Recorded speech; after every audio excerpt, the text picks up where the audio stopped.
Et justement, pourriez-vous nous en dire davantage sur la guerre irrégulière? Alors, par construction, la guerre irrégulière prend le contre-pied de cette modernité occidentale. Par exemple, là où la guerre régulière mettait l'accent sur la puissance de feu et sur les formations linéaires, la guerre irrégulière va lui préférer la mobilité, le combat de tirailleurs et ce qu'on appelle la guérilla. À la bataille rangée, elle va préférer le raid et l'embuscade. Ces tactiques sont pratiquées depuis toujours par les forces légères contre les unités lourdes, moins mobiles et souvent plus prévisibles. Quoique connues et pratiquées en Occident, ces tactiques ont cependant souvent été mal aimées et dénoncées comme méprisables ou déshonorantes au regard d'une conception de la valeur militaire assez culturelle, associée au choc frontal et qui refuse la ruse ou la retraite. De même, alors que la guerre régulière se fonde sur la séparation stricte du civil et du militaire et respecte un ordre international fondé sur les États, la guerre irrégulière se joue de ces catégories. Elle mêle les combattants aux populations et laisse la violence se développer au sein même des sociétés et non pas seulement entre les nations. Ce refus des normes politiques et juridiques est typiquement incarné par l'absence de l'uniforme chez l'irrégulier, caractéristique du partisan selon le juriste et philosophe allemand Carl Schmitt. En se cachant parmi les populations, le combattant irrégulier expose les civils aux représailles, il transforme aussi son adversaire en agent de renseignement, voire en policier, chargé non plus de combattre, mais de maintenir la loi et l'ordre.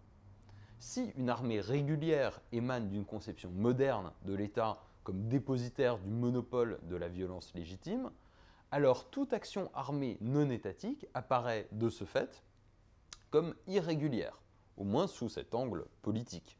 L'intensité de l'engagement distingue en principe le combattant irrégulier du simple brigand ou du vulgaire criminel.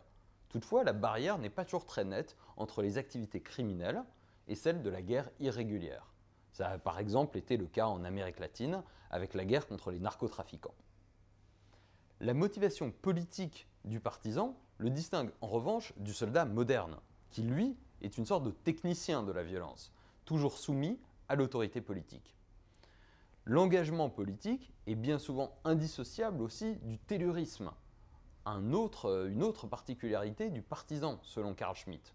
Le taylorisme, c'est l'attachement à la terre, son lien avec le sol, avec la population autochtone et avec la configuration géographique du pays.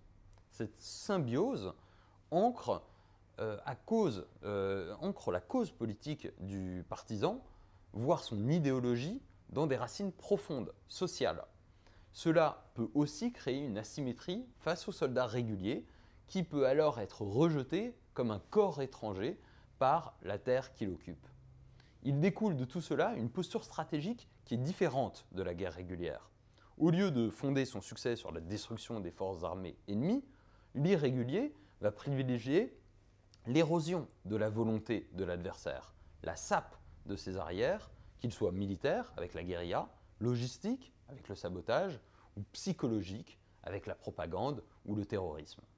Au contact donc de la modernité occidentale de la guerre, la stratégie irrégulière peut apparaître comme une sorte de contre-révolution militaire qui contourne la puissance des armées conventionnelles et déjoue les règles qu'elles se sont imposées à elles-mêmes.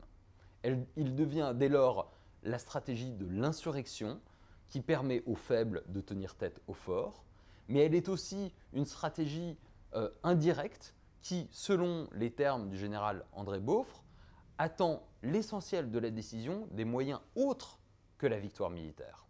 Historiquement, cette guerre irrégulière a pris un rôle central avec la paralysie de la stratégie directe par le double blocage de la guerre totale d'une part et de la dissuasion nucléaire.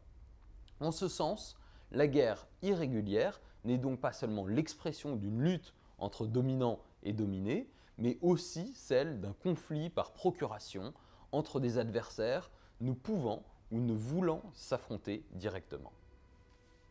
Elie Tannenbaum, je vous remercie pour les clarifications et pour l'ensemble des nouveaux développements que vous nous avez apportés aujourd'hui. Pour prolonger cette semaine et cette rencontre, vous disposez d'un bonus avec 2 interventions relatives aux stratégies de milieu, la stratégie aérienne et la stratégie navale. Vous pouvez également consulter l'ouvrage d'Elie Tannenbaum, Le rôle stratégique des forces terrestres, dont nous avons parlé. Et puis vous pouvez enfin consulter les livres que nous avons sélectionnés autour des thématiques abordées tout au long de cette semaine.